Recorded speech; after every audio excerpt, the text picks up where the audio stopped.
விமான நிலையத்தில் 1.15 கோடி ரூபாய் மதிப்பிலான ட்ரோன்கள் பறிமுதல் செய்யப்பட்டுள்ளது.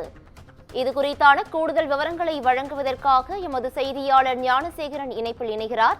ஞானசேகரன், வணக்கம். இதுகுறித்தான முழு தகவல்களை பதிவு பண்ணலாம். வணக்கம் பவித்ரா.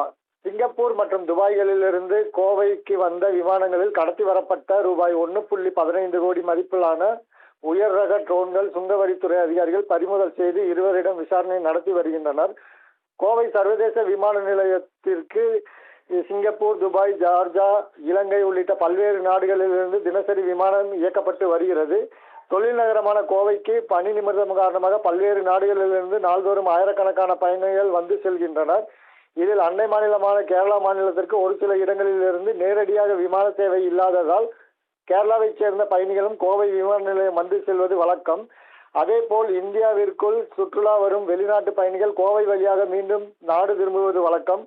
அவ்வாறு சர்வதேச நாடுகளிலிருந்து வரும் பயணிகள் தங்கம், அரிய வகை விலங்குகள், பறவைகள், தடை செய்யப்பட்ட போதைப் பொருட்கள் உள்ளிட்டவை கடத்தி வருவது, அதை அதிகாரிகள் பறிமுதல் செய்வதும் தொடர்கதையாக இருந்து வருகிறது. இதனால் சுங்கத்துறை நுண்ணறிவு பிரிவு போலீசார் அவ்வப்போது விமான நிலையத்தில் சோதனை மேற்கொண்டு வருகின்றனர். இதனைத் தொடர்ந்து இன்று சிங்கப்பூரிலிருந்து துபாய் நாடுகளிலிருந்து வந்த விமானங்கள் பயணிகளிடம் சுங்கத்துறை அதிகாரிகள் சோதனை நடத்தினர். அப்பொழுது நடந்த சோதனையில் பயணிகளிடமிருந்து ரூபாய் 1.15 கோடி மதிப்பிலான உயர் ரக ட்ரோன்கள் பறிமுதல் செய்யப்பட்டு 2 பயணிகளிடம் சுங்க இலாக்கா அதிகாரிகள் விசாரணை நடத்தி வருகின்றனர். பவித்ரா.